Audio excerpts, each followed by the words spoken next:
Mon rôle aujourd'hui, c'est d'encourager les entreprises et les administrations du territoire à mettre en place des plans de déplacement, donc en gros à encourager tout ce qui est alternatif à la voiture solo, donc transport collectif, vélo, marche à pied, covoiturage, mais également aussi tout ce qui permet de ne pas se déplacer, donc le télétravail. Donc j'interviens auprès des entreprises, donc équipes dirigeantes comme salariés, plus généralement en fait, auprès des scolaires également, auprès des étudiants et auprès du large public à l'occasion d'événements aussi. Alors, je vais vous parler aujourd'hui de l'expérience interne en fait à Vanaglo, donc ce que Vanaglo a mis en place pour ses agents, donc depuis 2010. Alors rapidement quand même, pour situer le territoire, donc voilà, ça c'est le territoire de rêve dans lequel je travaille. Donc Vanaglo aujourd'hui, donc Vannes est une ville moyenne, donc autour de 55 000 habitants aujourd'hui. 23 communes puisque Tex et Noyalo ont fusionné. Voilà, donc une frange littorale, une ville moyenne, et puis rapidement quand même une zone rurale sur les communes au nord du territoire. Alors, pour zoomer un petit peu sur les agents de Vanaglo aujourd'hui, donc c'est une collectivité depuis 2010 qui a beaucoup augmenté en termes d'effectifs. Donc aujourd'hui on arrive à 170 agents. Donc c'est pas non plus une très grosse collectivité, hein, c'est 170 agents. Après, il y a une assez large part de nos collègues qui ne peuvent pas télétravailler parce qu'ils sont agents de collecte, donc c'est vrai que ça élimine quand même une partie, ça restreint un petit peu le nombre d'agents qui peuvent être concernés, puisqu'au final c'est 100 personnes qui travaillent au siège administratif. Une moyenne d'âge qui est plutôt basse, voilà, des collègues plutôt jeunes. Mais par contre, c'est une tranche d'âge aussi qu'on considère en tant que, sur la partie déplacement, c'est une tranche d'âge qui est aussi très contrainte au niveau de la famille. Donc il y a beaucoup de contraintes familiales aussi en termes de déplacement. Donc ça peut caractériser aussi le personnel de Vanaglo. Et pour la répartition géographique, en fait, c'est très représentatif des entreprises et administrations du territoire. C'est-à-dire qu'il y a une première couronne, Vannes, sa première couronne, un tiers sur la deuxième couronne, et puis un tiers sur le reste du département. C'est ce qu'on retrouve au niveau de la répartition des domiciles dans la plupart des entreprises et administrations du territoire.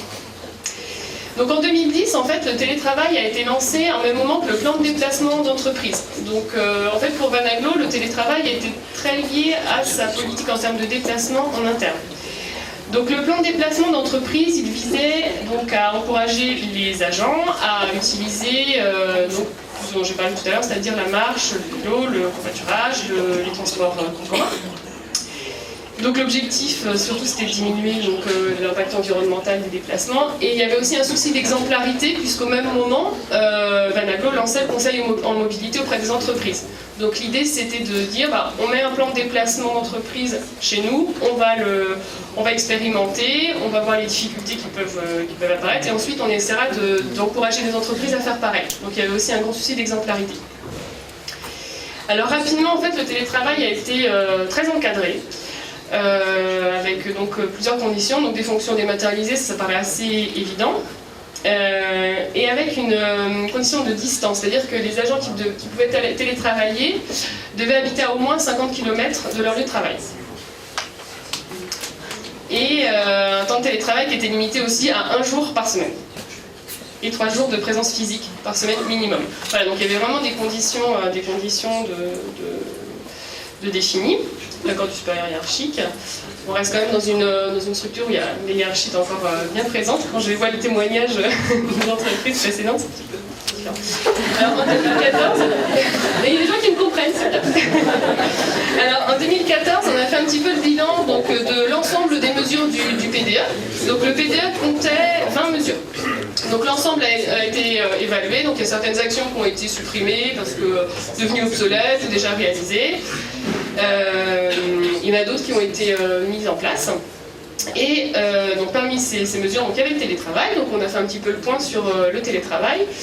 Et on a réalisé qu'il y avait 9 agents qui avaient télétravaillé de 2010 à 2014. Donc c'est vrai que ça peut paraître assez peu, mais on regarde du nombre de personnes qui pouvaient être vraiment concernées, parce que c'est vrai qu'il y a 100 personnes qui travaillent au siège administratif, et parmi ces 100 personnes, il y en a aussi qui ont des fonctions qui ne sont pas du tout conciliables avec le télétravail. Donc au final 9, alors parmi ces 9, il y en a 4-5 qui ont vraiment télétravaillé une fois par semaine, donc ils faisaient ça vraiment très régulièrement, une fois par semaine.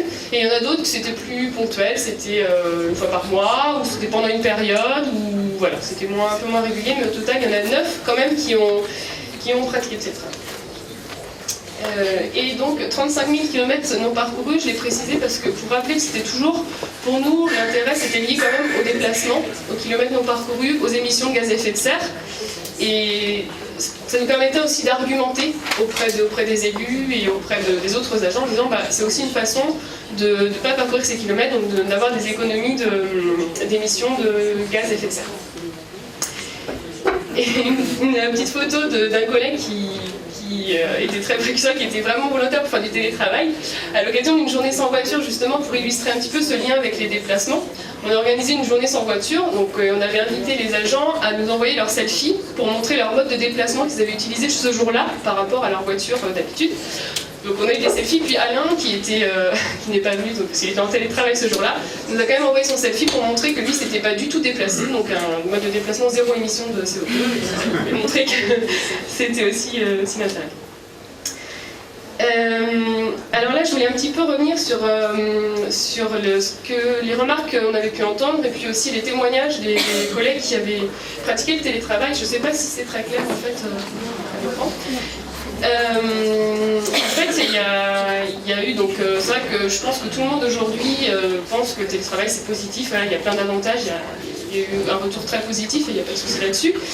Mais c'est vrai que dans la mise en place, il y a quand même eu parfois des petites, je ne vais pas dire frictions, parce que ça n'a pas été le cas, mais il y a quand même eu des petites choses plus négatives.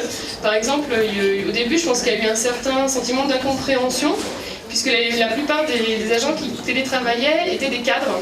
Et pour beaucoup, le télétravail était assimilé, voilà, je ne peux pas télétravailler parce que je ne suis pas cadre. Donc je pense qu'il y a eu aussi un travail après de communication à faire pour dire non, le télétravail c'est pas restreint à une catégorie, on a rappelé les conditions, il suffit d'avoir des fonctions dématérialisées, mais il y avait quand même un peu de communication à faire. Il y a eu aussi certaines remarques sur le fait que c'était plus compliqué, ça contraignait les agendas en fait, sur l'organisation de réunions. Il y a certains collègues qui ont pu exprimer un peu de mécontentement en disant c'est plus compliqué parce que la personne n'est pas là, il faut parfois décaler, en sachant qu'une personne qui télétravaille, s'il n'y a pas d'autres créneaux libres, elle est tenue de venir et s'arrange pour décaler son jour de télétravail. Donc voilà, il n'y avait pas de jour fixe non plus, mais c'est vrai que ça a été entendu, ce type de remarques, donc là aussi il y a pas mal de pédagogie. Et puis donc il y avait aussi, si jamais mon collaborateur faisait autre chose que travailler, alors ça c'est quelque chose qu'on n'a jamais entendu par contre. Mais je pense que ça a été dans certaines têtes. Voilà, on a pu le ressentir à certains moments. Mais par contre, beaucoup de positifs de la part des collègues qui ont télétravaillé, donc notamment par rapport au risque routier. Il y en a qui font beaucoup, des collègues qui font beaucoup de routes et parfois des routes qui sont pas évidentes. Enfin voilà, il y avait un souci par rapport à ça, notamment l'hiver. Et puis le retour, c'est le bénéfice sur le travail en lui-même, c'est-à-dire beaucoup plus de productivité, une concentration accrue. Donc là, le bénéfice a été assez unanimement reconnu. Et enfin, là c'est la conciliation, de pouvoir concilier facilement vie familiale et vie professionnelle. Donc j'avais rapporté, donc là c'était le témoignage d'une de mes responsables qui disait qu'elle était super contente de pouvoir aller chercher une fois par semaine au moins sa fille à l'école. Donc voilà, c'était un exemple tout bête, mais c'est vrai que c'était vraiment appréciable pour elle. Alors aujourd'hui, suite au bilan qui a été fait, donc de toute façon le retour était très globalement positif. Donc il a été, l'idée c'était d'élargir un petit peu les conditions, de diminuer à 25 km. Et vu le décret qui vient de paraître, je pense que de toute façon on va devoir revoir aussi plus largement les conditions. Oui, voilà, il n'y a pas de condition de distance, donc de toute façon je pense qu'on sera amené à le revoir. Et l'idée c'était que plus de personnes soient concernées, le plus d'agents puissent le pratiquer. Donc, et de refaire une communication plus large pour que tous les collègues soient bien informés que voilà, ils peuvent le pratiquer et qu'il y a beaucoup d'avantages à le faire.